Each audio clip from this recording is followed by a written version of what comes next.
Vamos lá, meus irmãos, continuando aqui nossa aula, nosso terceiro dia de aula, nosso segundo bloco. História dos avivamentos é o nosso módulo. Como é costume, nossas aulas são gravadas. Então, continuando aqui, nós estávamos compartilhando o slide, e nesse slide nós estávamos falando das características de um avivamento. E a primeira delas é a palavra de Deus.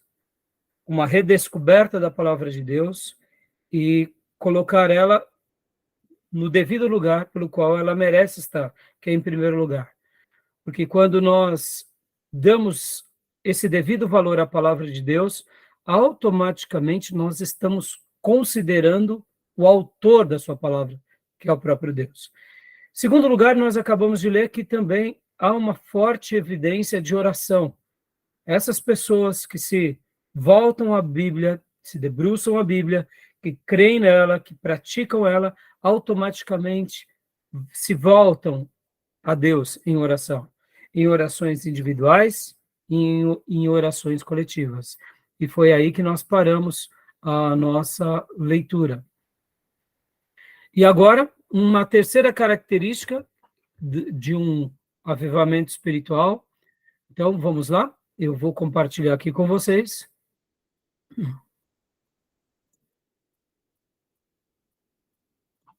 Terceira característica, o verdadeiro avivamento espiritual se caracteriza por... Gil, leia para nós, por favor, filho.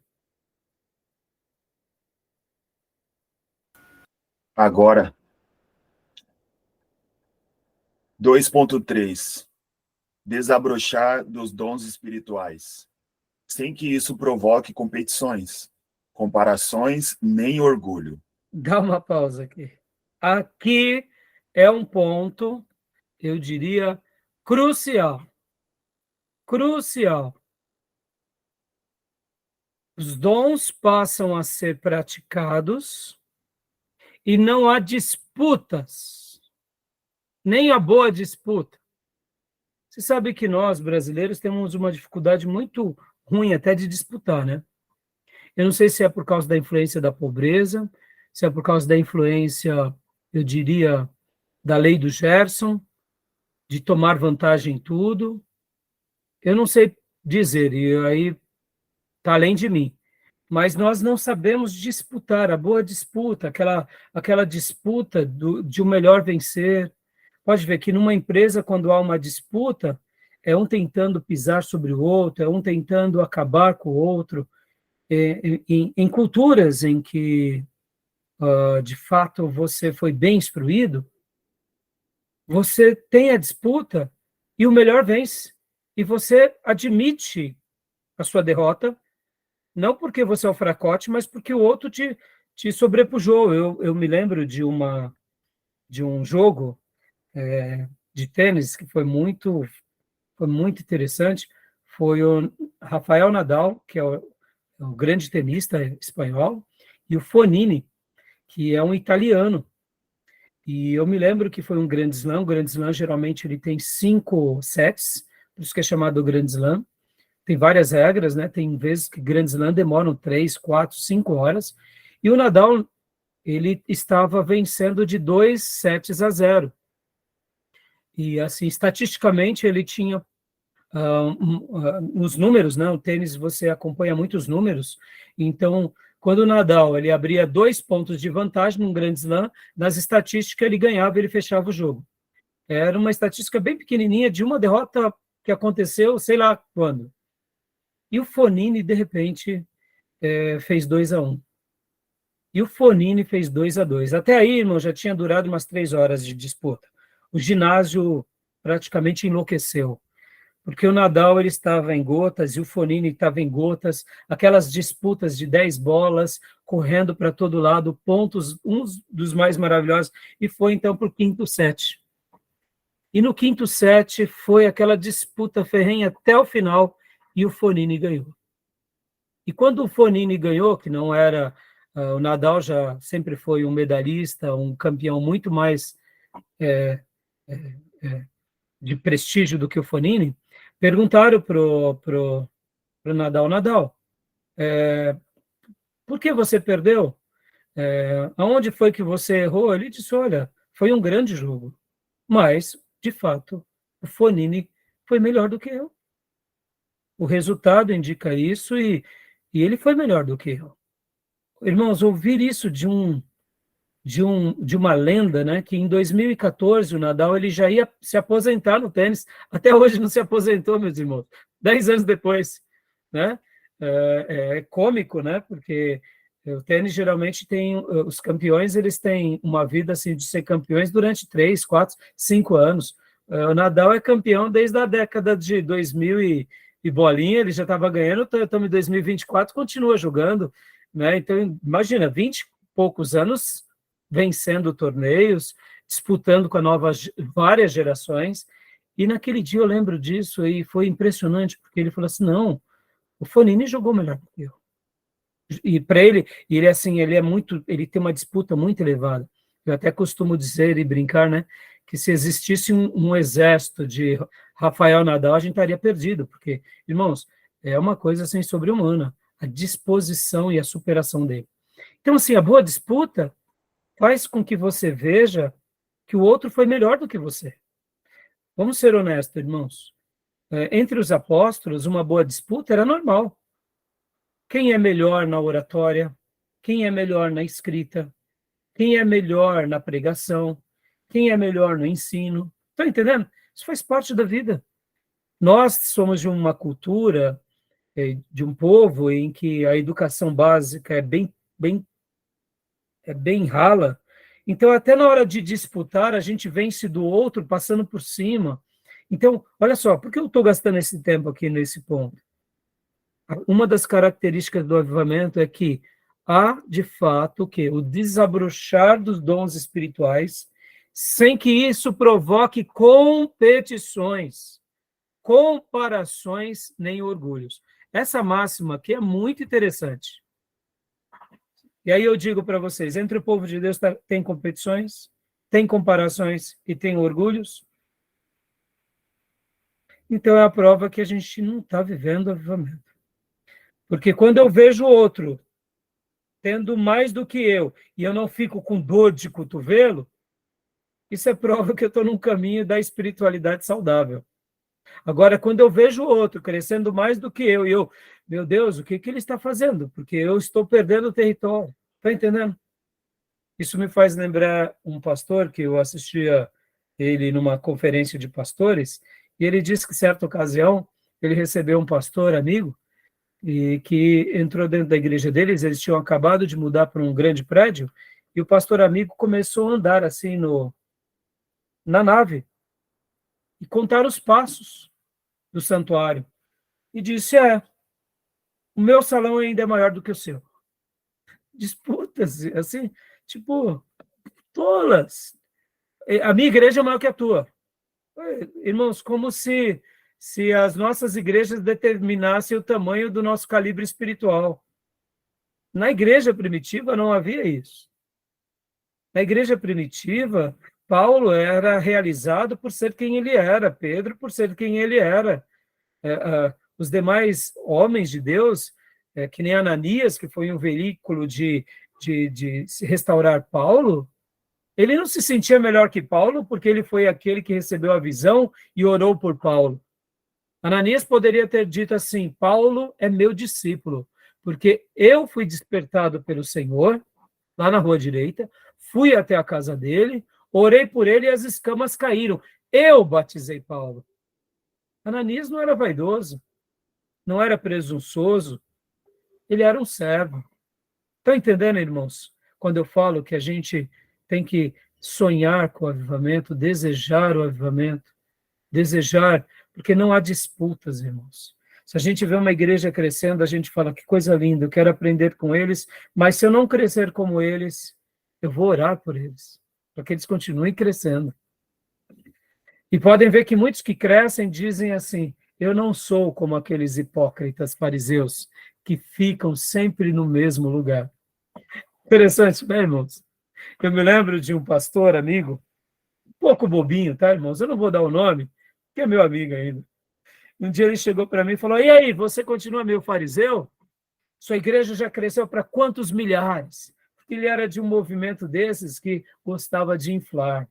No intervalo eu falo o nome dele para vocês. Eu olhei para ele e falei assim, deixa de ser besta, rapaz. Eu estou vivendo o que Deus sonhou para mim. E você está feliz? Está vivendo o que Deus sonhou para você? Falei desse jeito para ele. Para de ser bobo. Porque se eu não faço o que ele faz, logo eu sou retrógrado. Ele é ungido. Oh, meus irmãos. Imagine se nós, no reino de Deus, precisássemos desse feedback humano para poder saber que estamos na presença de Deus. Irmãos, uns serão separados por uma coisa, outros para outra, e louvado seja Deus, que é assim que o Espírito Santo faz. Né?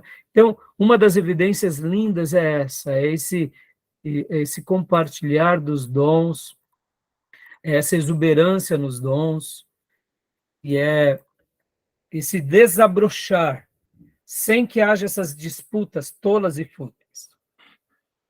Joia, continua lendo aqui para nós, Gil, para a gente fazer um breve debate, por favor.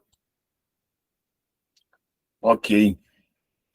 O segundo ponto é a busca explícita, coletiva e individual das habilitações, carismas e manifestações do Espírito de Deus, que nos equipa para a sua obra. Terceiro ponto, o desabrochar dos ministérios, consequência daqueles dons, quando oferecidos em humildade, obediência e anonimato. Quarto, o desabrochar da fidelidade de estar fazendo, por menor que seja o vaso, transbordar. Eu quero lembrar que esse material é de um presbiteriano, tá, meus irmãos? As palavras deles aqui quase que ecoam como palavras pentecostais, mas não são palavras pentecostais, são palavras bíblicas. Ele só está respaldando o que 1 Coríntios, Romanos nos ensina, que há dons, há variedades, o Espírito Santo faz algo novo, isso desabrocha no meio do seu povo. Lindo, não, meus irmãos? Não é verdade, irmãos? Maravilhoso. Maravilhoso. Essas são características do Espírito Santo. Vamos aqui imaginar os dias de Wesley e Whitefield mais uma vez. Eles eram companheiros de ministério. Não haviam disputas. Não haviam briguinhas tolas e fúteis. Havia o quê? Um respeito de que um era de uma forma, outro era de outra, e eles estavam trabalhando.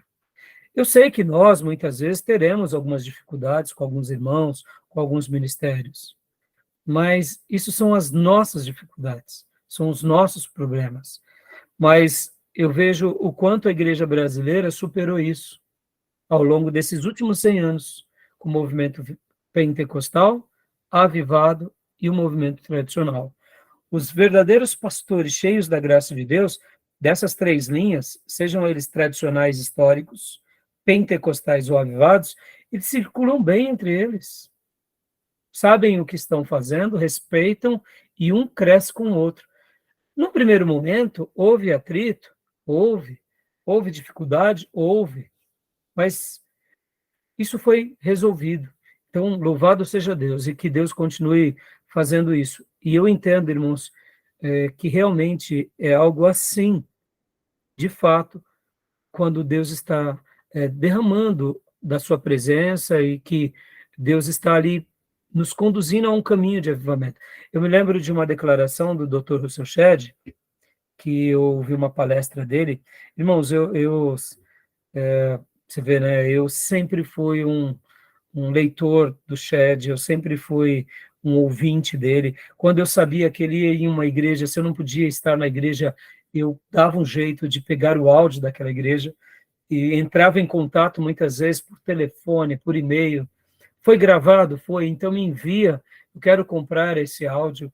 Eu tenho aqui em cima, né, não dá para vocês verem, centenas de, para não dizer centenas de fitas cassete, porque muitas vezes, o Chad, por exemplo, quando ele pregou na igreja do Edson Rebustini, sobre liderança, irmãos, ouvindo o Russell Shedd falar sobre liderança na Igreja Bíblica da Paz. Eu falei, pelo amor de Deus, eu não pude estar lá, mas eu peguei todo esse material. Então, eu me recordo de uma declaração do Russell Shedd, certa ocasião, ele falando que ele foi na Igreja Batista da Lagoinha. Logo quando a Igreja Batista da Lagoinha tinha feito aquele primeiro CD, Diante do Trono. Primeiro, segundo, foi um momento único. O que aconteceu com a Igreja Batista da Lagoinha ali foi algo inédito. Uma igreja local ter uma projeção nacional e internacional por meio de Ministério do Louvor. Todas as igrejas, ou quase todas, cantavam os seus hinos. Então, olha que interessante, eu lembro que o Shedd fez essa declaração. Ele falou assim, numa palestra de pastores e líderes, ele falou, eu nunca vi uma igreja adorar com tanta intensidade, com tanta entrega. Ele falava assim, o Ministério de Louvor cantava, mas a igreja tinha uma adoração tão intensa que eu fiquei impressionado. E assim, irmãos, o vício do Shedd é maravilhoso. Um batista tradicional, indo numa igreja que é a igreja mãe das reformas avivadas, que foi excluído dos batistas, depois de várias décadas, ele poder afirmar isso, daquele colegiado, e valorizar, e dizer, olha, eu nunca vi uma adoração tão linda, tão contagiante, de uma entrega, de uma presença tão notável. E ele depois foi pregar para aquele povo. Então, assim, palavras como essa, você nota somente a grandeza do Espírito Santo de Deus na vida desse servo de Deus, que sabe prestigiar, que sabe valorizar. Então, eu falo isso para a gente poder aprender e seguir esses caminhos desses grandes homens de Deus. Porque, irmãos, é tão fácil a gente se perder com os bobinhos, sabe? Com esses que gostam de disputa, com esses que se sentem melhores do que os outros, com esses que só fazem apontamentos. Estou dizendo que a gente não vai fazer críticas, mas até na hora que fizermos alguma crítica, a gente tem que lembrar que as nossas críticas devem ser tecidas no mesmo espírito que Jesus teceria, com ternura, com amor, com respeito, com equidade, sabe, com temperança. Porque hoje, irmãos, a gente vê que alguns pastores, eles gostam da polêmica, porque a polêmica dá visibilidade. E na polêmica, eles criam o quê? Eles criam grupos também sectários que nem ele, que vai dando ali, alimentando os seus ministérios. Isso me faz lembrar Martin Lloyd Jones, que dizia que pastores assim, briguentos, eles têm até uma certa notoriedade durante um tempo, mas a história os despreza. Por quê? Irmãos, nós não fomos chamados para brigar, nós fomos chamados para pregar, nós fomos chamados para amar, nós fomos chamados para pastorear, para ensinar, e não para ficar fazendo da igreja um ringue, como alguns fazem, tá bom? Então, esse slide é muito legal, essa característica é muito forte, tá bom? Então, vamos lá. Maísa, leia para nós agora o item 4. Querem fazer algum comentário, meus irmãos? Pastor, eu lembro que eu tinha isso em mente, perguntar para o senhor se isso que aconteceu com a Lagoinha foi um foco de avivamento, como o senhor tinha comentado, que houve alguns focos no Brasil. Se o senhor considera que foi um foco na Lagoinha de avivamento? Olha, eu vou ser franco para você, Gil.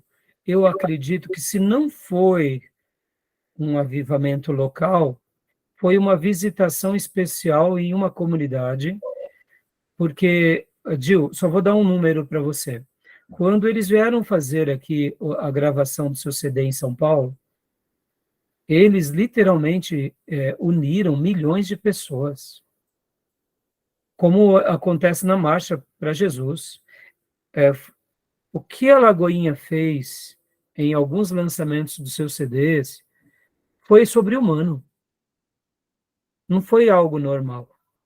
E as repercussões do que foi gerado também foi algo sobre-humano. A gente não acompanha, propriamente dito, muitas, como eu posso dizer, muitos testemunhos.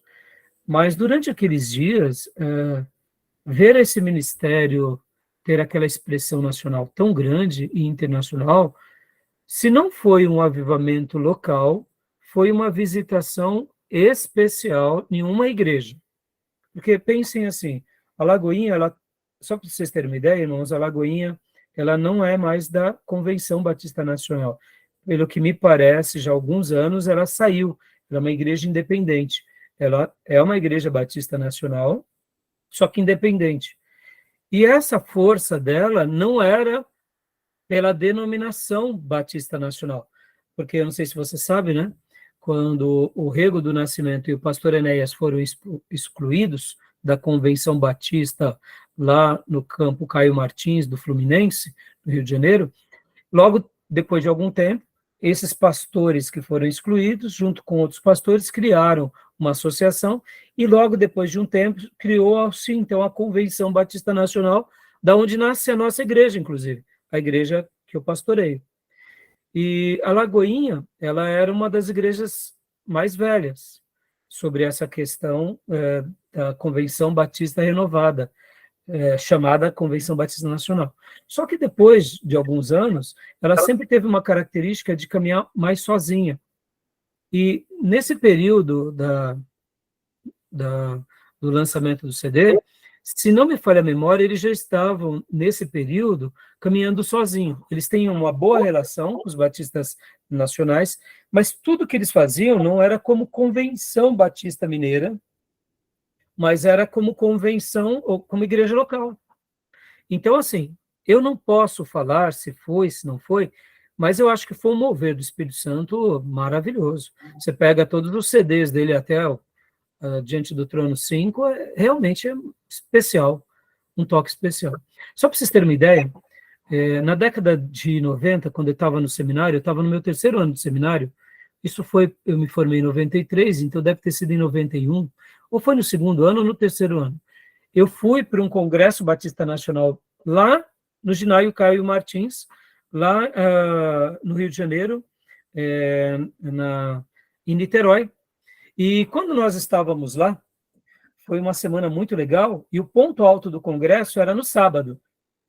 E quem foi pregar naquele sábado? Pastor Enéas Tonini.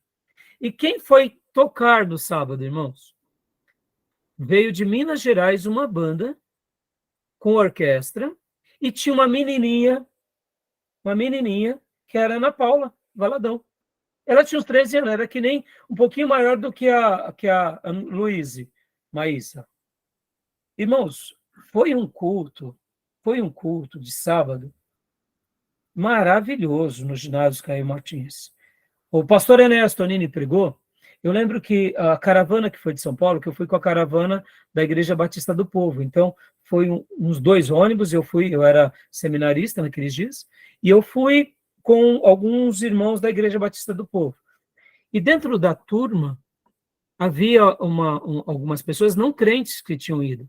Do meu lado estava uma moça que era parente de alguém que tinha ido, que enquanto o pastor Enéas Tonini pregava, ele pregava uma mensagem muito bíblica, com muita autoridade, ela dizia assim, ela falava em voz alta, quem é esse homem? Quem é esse homem? Quem é esse homem? Aí as pessoas que eram da igreja do pastor Enéas Tonini, estavam ali, que a gente tinha ido com ele, só que ele foi com outro carro, ele não tinha ido no começo, porque ele já tinha naquela época uns 80 anos de idade. A gente dizia, o pastor Enéas Tonini, o pastor da igreja da qual você veio. Aí ela dizia assim, ela falava ela não era cristã, ela falava alto. Que homem é esse? Que homem é esse? Que mensagem é esse? E eu pensava assim, olha, meu professor de seminário, eu estou com ele todo sábado, eu ouço ele toda semana, estou puxando de orelha dele toda semana. Eu sempre estou ali com ele, porque para mim era comum viver com Enéas Tonini, eu já tinha familiaridade. E no final daquele culto ela aceitou Jesus. Algum tempo depois eu soube que essa moça foi para uma agência missionária e depois se tornou missionária. E por que eu estou falando isso, irmãos? É curioso. Quando a gente convive com pessoas assim, muito especiais, tem hora que a gente não dá o devido valor, né? E quando essas pessoas, elas têm um contato com outras, a gente nota como elas são usadas por Deus. Porque enquanto a gente está ali vivendo com esses grandes tigrão, a gente já se familiariza, né? O homem de Deus. Mas a gente não tem noção da envergadura, né? E nessa noite, por que eu estou falando isso? Foi uma combinação em que a Igreja Batista da Lagoinha, com o coral, com orquestra, com a Ana Paula fazendo a ministração, irmãos. Foi a coisa mais linda. Ela era uma garotinha, mas cantava demais.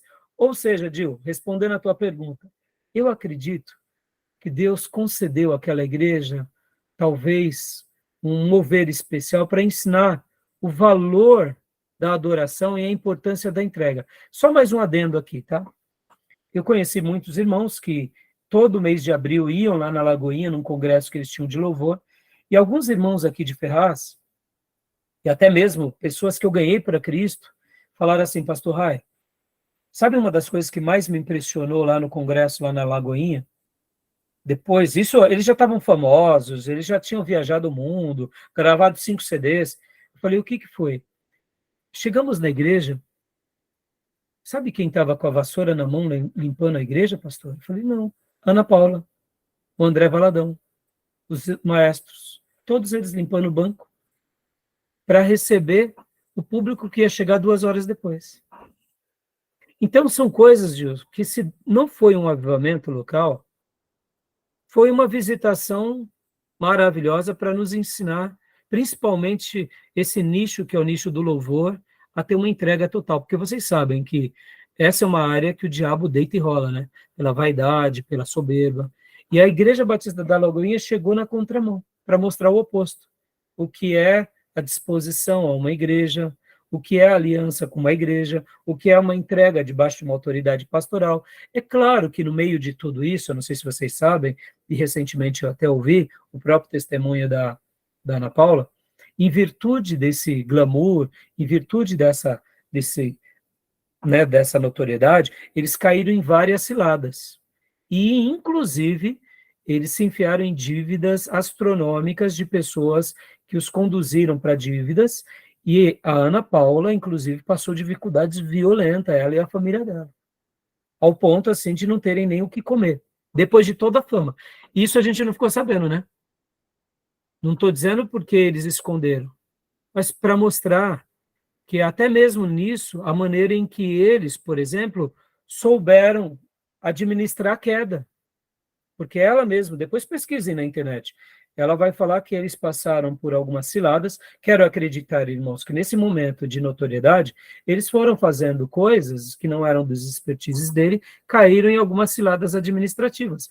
Faltou, talvez, vigilância? Com certeza, mas, pelo que me parece, eles acabaram perdendo muitos recursos e até mesmo se prejudicando financeiramente. Porque, irmãos, imagina, os lobos vão onde tem carne, os gafanhotos vão onde tem trigo. E querendo ou não, como eles cresceram e cresceram muito, muitos devem ter feito propostas e eles acabaram fazendo ali alianças que não poderiam. Então, seja o que for, eu acho que até a maneira em que eles deixaram um legado na história brasileira foi lindo. Então, desculpa ter falado muito, mas, assim, eu particularmente, eu olho com esses bons olhos. Temos as críticas, eles também se enviaram em algumas questões do G12, mas, ao mesmo tempo, o que ficou marcado no povo de Deus foram aquelas canções. E foi uma geração muito boa. Podem ver, irmãos, faz tempo que a igreja não canta hinos de adoração com tanta intensidade quanto foi essa geração de quase 10 anos da Lagoinha, que foi o quê? A década de entre os anos 2000 a 2010, né? Eu não lembro as datas, né? Tá bom? É o que eu não sei te afirmar nos detalhes, tá, Gil? Mas eu particularmente vejo assim que foi um trabalho interessante. Hoje, por exemplo, vocês podem ver que a Igreja Batista da Lagoinha ela está espalhada no mundo.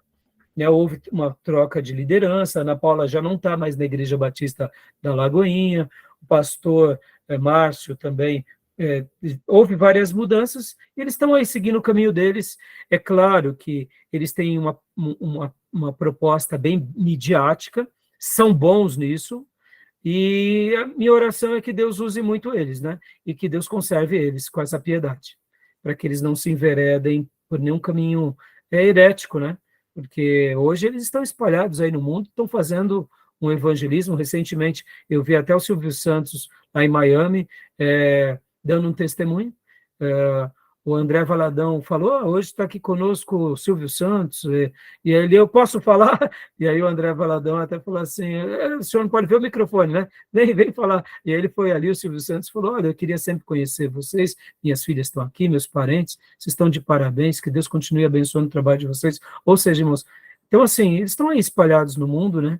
E que Deus conserve eles. Agora, recentemente, no mês de agosto, eles fizeram um embate bem grande com a questão do orgulho gay, e eu, particularmente, num primeiro momento, gostei muito do posicionamento deles, espero que eles tenham bastante maturidade. Agora, é claro, não acompanho muito eles, mas não sei se te respondeu, Gil. Tá bom? Sim, Beleza, sim. meus irmãos? Né? Desculpem ter feito esse comentário, mas está dentro da temática, tá, irmãos? Está dentro da temática, né? Tá joia? Vamos lá. Ok. Vamos lá. Aqui, 4. Leia para nós, Maísa, por gentileza. Leio. O verdadeiro avivamento espiritual se caracteriza por 2.4. Eleição de Deus como centro de devoção. Uma progressiva descentralização de si mesmo para a concentração em Deus. Uma descentralização da igreja e das coisas da igreja para o Deus da igreja. Uma centralização de Deus nas decisões, nos negócios, no ministério, no cotidiano, no fervor, no comer, no andar, paixão. Olha só, aqui me faz lembrar as palavras de João Batista, que ele cresça e que eu diminua. Ou seja, Deus como centro da nossa devoção, Deus como centro da nossa adoração. A gente deixa a igreja no devido lugar que ela deve estar e Deus recebe a honra, a glória e o louvor. Olha só que interessante, irmãos, aproveitando o gancho desse slide. Eu só fui aprender que o Billy Graham era batista alguns anos depois de ter sido formado no seminário. Eu não sabia que ele era batista. Eu sabia que ele era um pregador, valorizado no mundo, estimado, mas eu nunca ouvi ele defender como parte do ministério dele a bandeira batista. Por quê? No ministério de Billy Graham havia essa descentralização. Deus, Cristo, o Evangelho, a salvação, o reino dele entre nós. E podem ver que em todas as cruzadas do Billy Graham, antes dele vir para um estado ou para um país, ele fazia o quê? Ele fazia campanhas com as igrejas de oração, de apoio e de evangelismo. Ele só tinha êxito porque ele conseguia unir todas essas denominações ao lado dele para fazer esse trabalho. E por anos e décadas, quando a gente via ele nos seus congressos, a gente não via ele defendendo placas, dogmas, mas ele pregando o evangelho do reino. Então, é lindo isso, é lindo demais. E aqui, por isso que esse tema, irmãos, ele, assim como o tema de missões, aquece no nosso coração o anseio de o que eu posso fazer para Deus. No tema de avivamento, a gente pensa assim, Deus, me ajuda a preparar o terreno do meu coração, da minha igreja local, para esses momentos. Porque, irmãos, olha só que interessante. Esse ano, vocês vão ver algo acontecendo com muita frequência. E eu tenho vergonha de dizer o que é. O que isso vai ser? Vão ser inúmeras reuniões pastorais, que durante períodos e períodos não se reúnem, mas a cada 4 anos acontece. O que é? Eleições para vereador e prefeito. Ou seja, começa agora e depois também, daqui a 2 anos, quando é eleições para presidente, deputado estadual, federal, senador e governador, a mesma coisa. A cada 2 anos, a pauta pastoral tem um burburinho, mas o burburinho fica mais aquecido nas igrejas agora. Por quê? Porque são os vereadores dos municípios, são os prefeitos dos municípios, e as igrejas, irmãos, entram num frenesi, igrejas locais, De 2 em 2 anos, quando é governador e quando é presidente, são mais as denominações, o colegiado denominacional. Por quê? Porque é uma representatividade local, no sentido de Estado. É o Estado, é o governo, é a Regional, né? presidência. Regional. Irmãos, hã? Regional, na verdade. É regional assim, né? Porque eu quero dizer que agora é município, né? É local, município é local. É município é local. Então, regional, regiões, né? Então, o que acontece? Eu, particularmente, eu fico tão triste com isso, irmãos. Não deveria ser assim. Os homens se envolvem a igreja se envolve em questões dos homens, né? Exatamente. E envolve a igreja. Leva a igreja. Então, o que acontece? Há uma descentralização de Deus para o poder público. Verdade. Isso é vergonhoso. Na minha opinião, isso prova o quanto estamos longe de um verdadeiro avivamento. O Billy Graham fazia as cruzadas, né? Que eram mundiais, né? Via satélite, o mundo inteiro, sei quantos países que era ali sendo alcançado. É formidável. E numa outra proposta, né, Júnior? Porque depois que as vidas se convertiam, qual que era a recomendação? Procure uma dessas, sei lá, 500 igrejas mais perto da tua casa. Sim, sim. Então, você vê a proposta, essa descentralização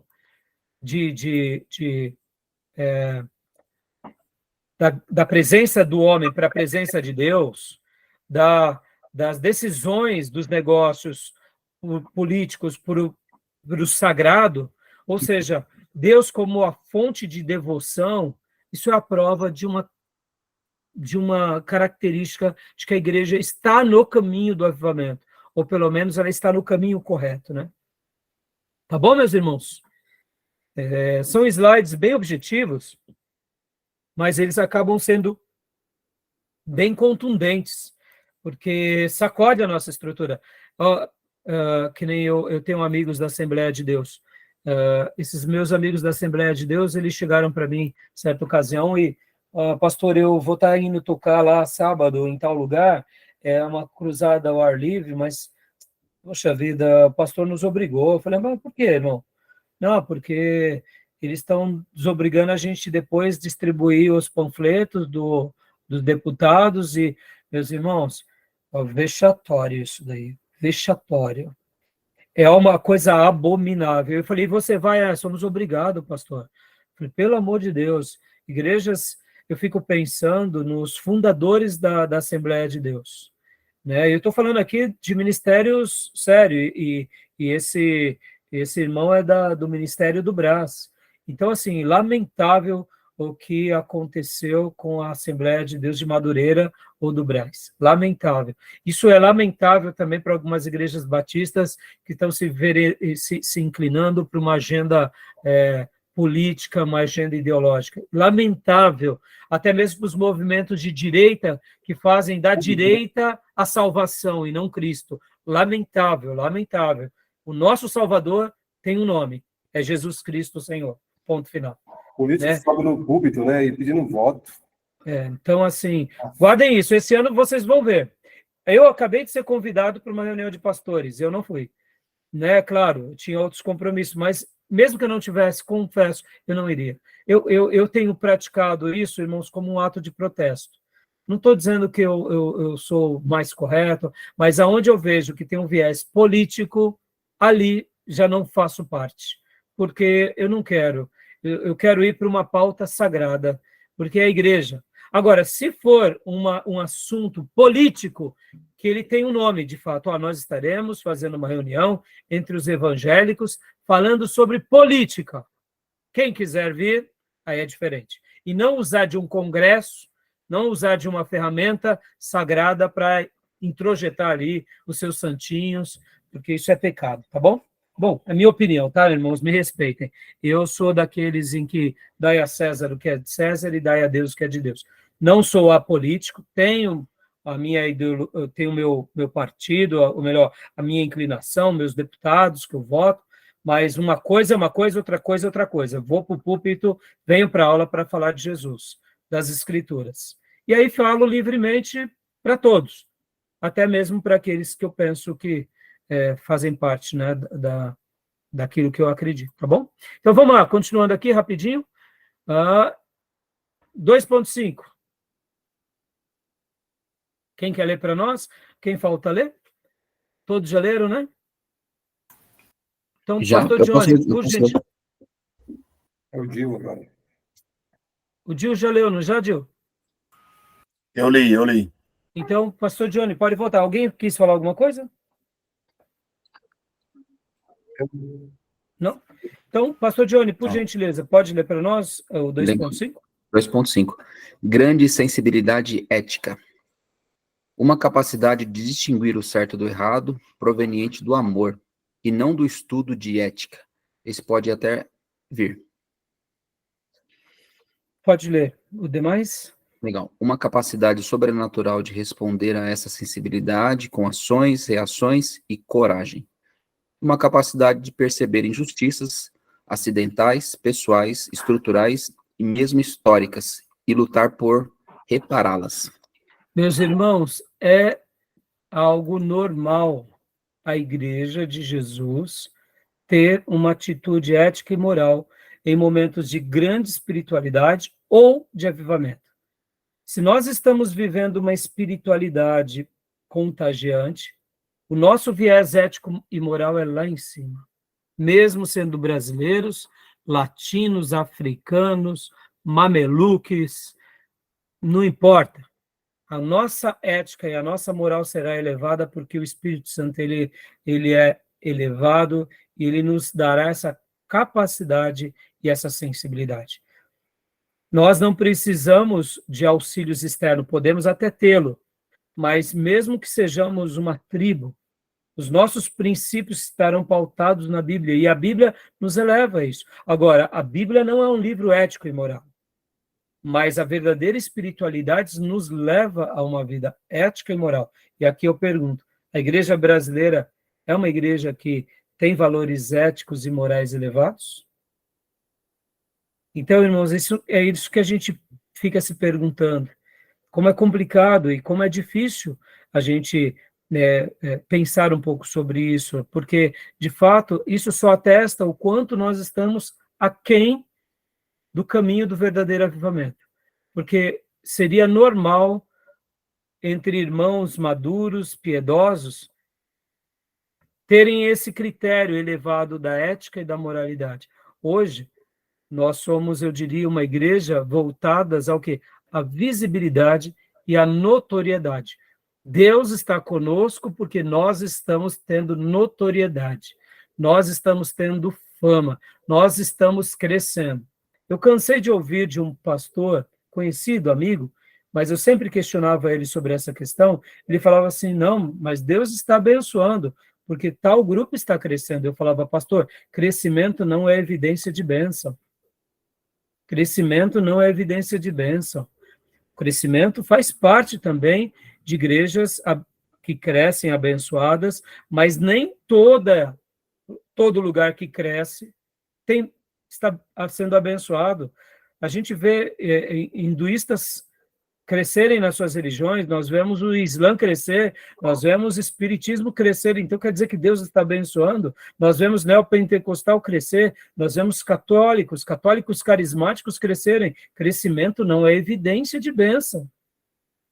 É claro que nós também não podemos ir para o exagero, nós sabemos que onde há saúde, há crescimento, mas os critérios do Novo Testamento, os critérios das Escrituras são outros. Saúde demonstra que aí sim é um dos critérios que Deus está abençoando. E onde há saúde, há crescimento. Mas nem tudo que cresce está debaixo de bênção. O câncer é uma anomalia no nosso corpo e ele cresce. E, inclusive, se ele não tiver, se ele não for estancado, as suas energias, ele cresce mais do que as células saudáveis. Então, dizer que tudo que cresce é bênção é perigoso. Guardem isso, irmãos. A agenda liberal vai só crescer. As igrejas daqui em diante, elas vão se tornar igrejas muito mais abertas a essa questão, e se preparem, vocês que querem ter igrejas bíblicas, igrejas cristocêntricas, com valores na família, meus irmãos, a gente vai ser a minoria na história. A tendência é o oposto. Antigamente, quando nós víamos o movimento gay dentro da igreja, eles eram olhados de forma, assim, anormal. Hoje, nós já nos tornamos o anormal. E se preparem. A tendência, segundo as escrituras, é só isso piorar. Então, a gente tem que ser muito resolvido. Daqui uns dias, se a gente não souber lidar e se posicionar, a gente vai ser retrógrado. Então, quer dizer, a questão ética, ela vai ser sempre um resultado. Ela nunca é a origem, ela é o resultado. E por isso que as escrituras, elas nos ensinam que a ética e a moral são imprescindíveis numa igreja bíblica. E se numa igreja bíblica isso é imprescindível, no avivamento isso é notadamente conhecido. Agora, nós não precisamos brigar, nós não precisamos aviltar, nós não precisamos... nós simplesmente precisamos dizer, não cremos assim. Cremos nas escrituras. Tá bom, meus irmãos? Joia? Beleza? Vamos lá, então, continuando aqui.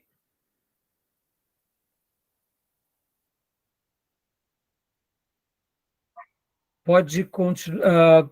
Agora, leia para nós, Júnior, por gentileza.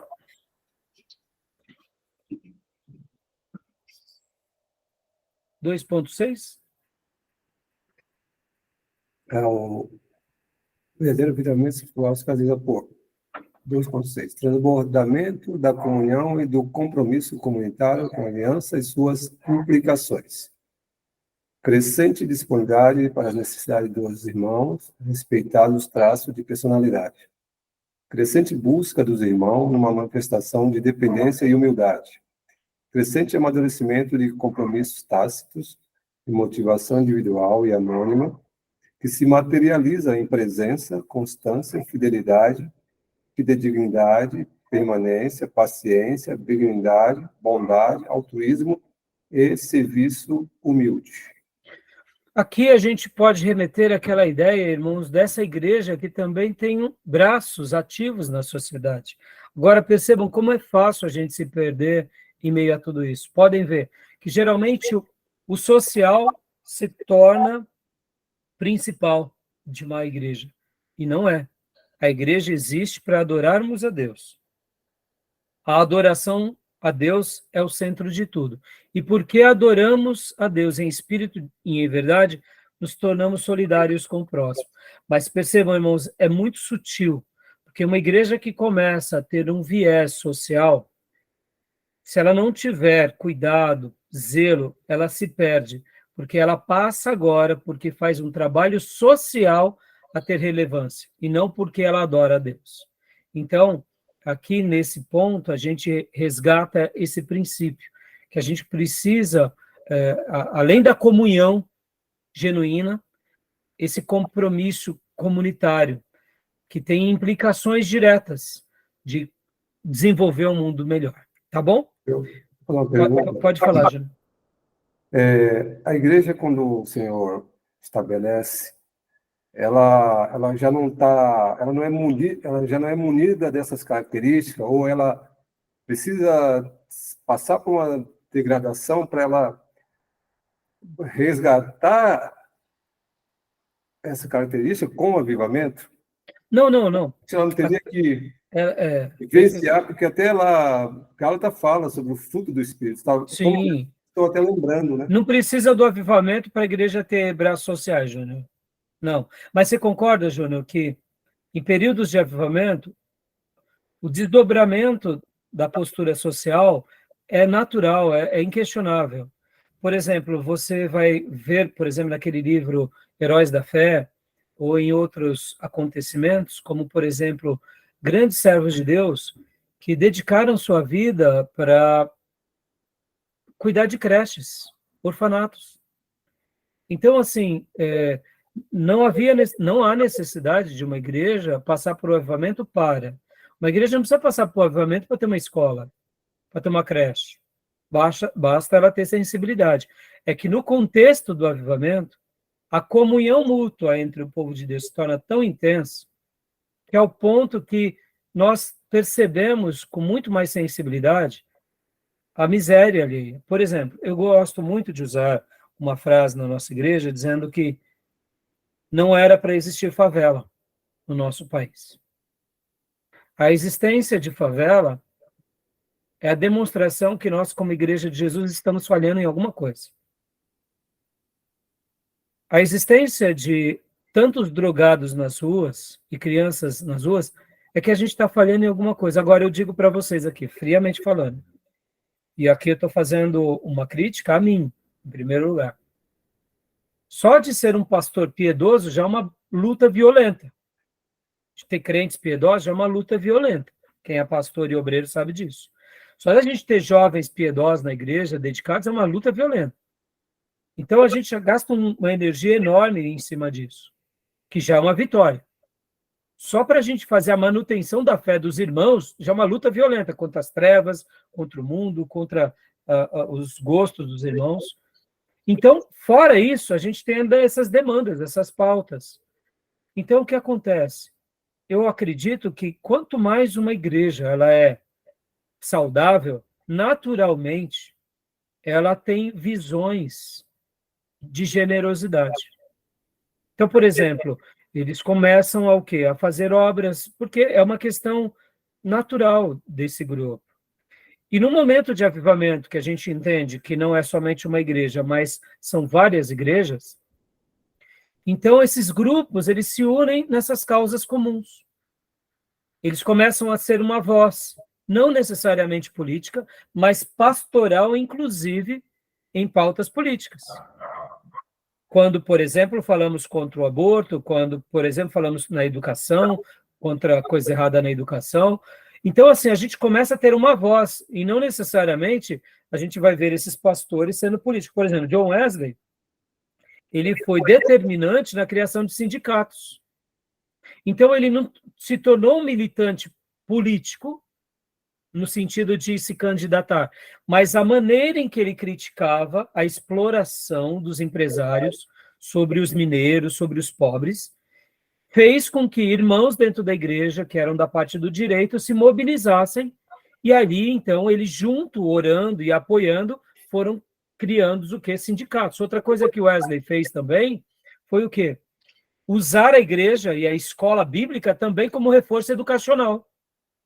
Já que as crianças tinham que trabalhar com os pais, não tinham tempo para estudar, aos finais de semana, elas tinham a igreja para aprender matemática, português. A escola bíblica, inclusive, esse nosso formato, que hoje é uma escola bíblica mais voltada ao ensino religioso, nos dias de Wesley era uma escola bíblica mais voltada ao ensino acadêmico mesmo. Então, perceba que no avivamento há uma sensibilidade maior com aqueles que sofrem. Eu não estou falando, Júnior, que nós, por exemplo, vamos resolver o problema da favela. Mas concorda, Júnior?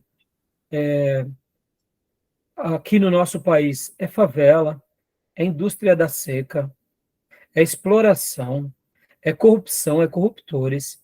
É uma coisa dos quintos dos infernos que a gente convive, que a gente, só de nós dedicarmos a nossa vida, o resto da nossa existência, orando pelo nosso país, a gente já faria um grande favor a Deus, porque Deus moveria a mão da forma que Ele quisesse, movendo céu e terra aqui para mudar a história da nossa nação. Não estou dizendo, por isso que eu falo que a crítica é a nós, porque, assim, me entenda, um país tão rico, um estado tão rico, a gente vê que é tudo feito, né, de última hora, é tudo feito a toque de caixa, as cidades que nem aqui na nossa região Alto Tietê, que nem a minha cidade, eu amo a cidade de Ferraz de Vasconcelos, foi a cidade que Deus me deu para eu pastorear, foi a cidade que Deus me deu para eu poder, ali fui vocacionado, então eu amo, mas é uma cidade de dormitório, Sim. mal planejada, Sim. que não tem, sabe, ou seja, então, assim, a gente pega o nosso país e aí, então, concordo com você, nós não precisamos do avivamento mas no avivamento, tudo isso se torna muito mais fácil. Por exemplo, eu vejo também para um outro lado, assim, paralelamente a um avivamento, mas os princípios, por exemplo, a sociedade americana, os colonizadores americanos, eles tinham princípios cristãos, protestantes, Sim, sim. Eu acho que essas boas influências é que vai impactar no país. Sim, sim. Júnior, ó, só para você ter uma ideia, na minha opinião, os neopentecostais, eles fazem tanto mal para nós. Por exemplo, você pega aí só os neopentecostais, a força que eles têm de mídia, se eles fossem mais altruístas e usassem esses recursos para a educação, meu Deus do céu, Sim. estão entendendo? Sim, Então, assim, enquanto eles estão construindo o império deles, eles não estão olhando para o próximo. E quando eles dão uma cestinha básica, eles tiram foto, mostram que a mão direita faz, a esquerda também, entendeu? Uma claro. coisa medonha. Sim. Então, assim, fica uma crítica, né, para nós, para a gente orar, para a gente poder se mobilizar, para a gente poder se unir, porque não precisaria mesmo de avivamento. Basta a gente ser crente piedoso. Mas é que no avivamento isso acaba acontecendo. A gente acaba tendo essa visão mais ampla daquilo Sim, que realmente precisa, sabe? sensibilidade, né? Sensibilidade. Mas parece assim, a gente vê assim, pelas tantas características, parece meio utópico, né? Parece. Parece igual aquele camarada lá do socialismo comunismo. Uma cidade onde que vamos resolver a questão da igualdade. É. E, na verdade, Mas gostei da sua frase, parece utópico. Por isso que a gente tem que sonhar com o avivamento. Porque sonhando com ele, Júnior, por isso que eu falei há pouco no primeiro módulo, por que a gente tem dificuldade de entender o avivamento? Porque a gente não passou por ele. Porque no dia que a gente passar, que a gente vê o desdobramento de todo o poder divino entre nós, a gente vai falar assim, não, é só o Espírito Santo que pode pegar um Macedo, um Valdomiro, um Duque da vida, um Estevão Hernandes, e todos esses neopentecostais e unir, fazer algo para o reino de Deus, não para si.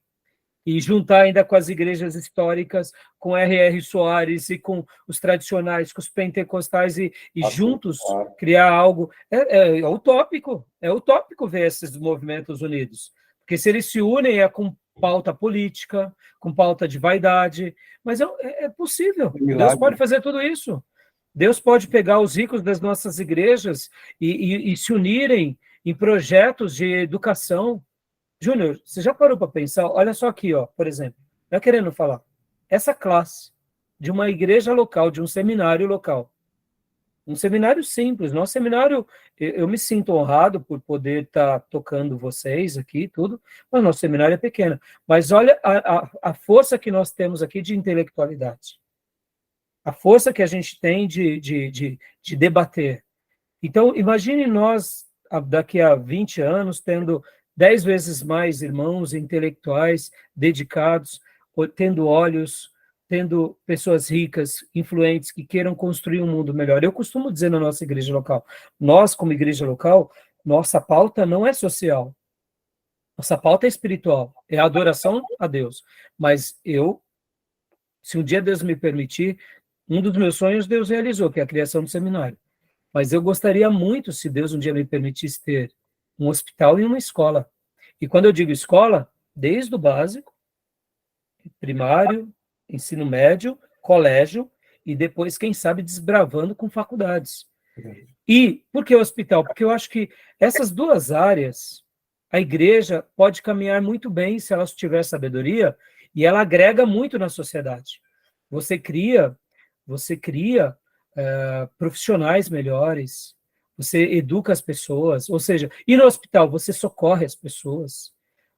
Então, assim, se Deus um dia permitisse, agora, isso tudo seria o ponto principal? Não, o ponto principal é a igreja. Igreja é igreja, é lugar para adorar a Deus, para que as pessoas se convertam, sejam transformadas, e sendo transformadas e adorando a Deus, elas vão construir um mundo melhor. Como? Do jeito que Deus permitir. Então, assim, não sei se um dia Deus vai me permitir. Só de estar aqui no seminário eu já estou muito feliz. Mas se um dia Deus me desse essa condição, eu amaria demais. Por quê, irmãos? Pensem assim, se uma igreja aqui tem uma escola, outra tem um hospital, outra tem uma creche, olha o efeito que você causa na sociedade. Quando você tem crianças que você cuida, só para eu concluir a aula aqui, tem uma senhora da nossa igreja que agora ela está cuidando da netinha dela. O filho dela teve um caso com uma moça, nasceu uma criança. Essa moça mora numa favela e tem vários filhos. Imagina a criação dessa criança. Essa criança estava sendo criada largada. Agora, essa anciã está cuidando da netinha. Só dessa netinha já tá lá na igreja, irmãos, essa menina parecia o Jiraya. Ela é agitada, parece o Jiraya. Mas agora ela já está se ajustando. Em um mês e pouco. É uma criança que, se criada na favela, o que a aguarda? Mesmo que a avó seja simplesinha, mas no ambiente da igreja, O amor, né? muda tudo. Então nós, como povo de Deus, já de termos uma igreja bíblica, já é um milagre. E se a gente ainda for agraciado por Deus de fazer algo sem motivações erradas, mas com motivações corretas, meu Deus, é maravilhoso. Agora, lembrando que tudo que é social é secundário, que o principal é o espiritual, porque todo projeto de Deus nasce no espírito e se propaga no corpo. Porque se um dia a igreja perde o sentido de ser lugar de adoração a Deus, mesmo que ela tenha obras sociais brilhantes, ela perdeu a sua essência. Tá bom? Beleza, meus irmãos? Podemos parar agora? Para a gente ir para o último bloco? Sim. Joia. Alguma pergunta? Ok. Não, Não? tranquilo. Tranquilo? Então vou parar, tá bom?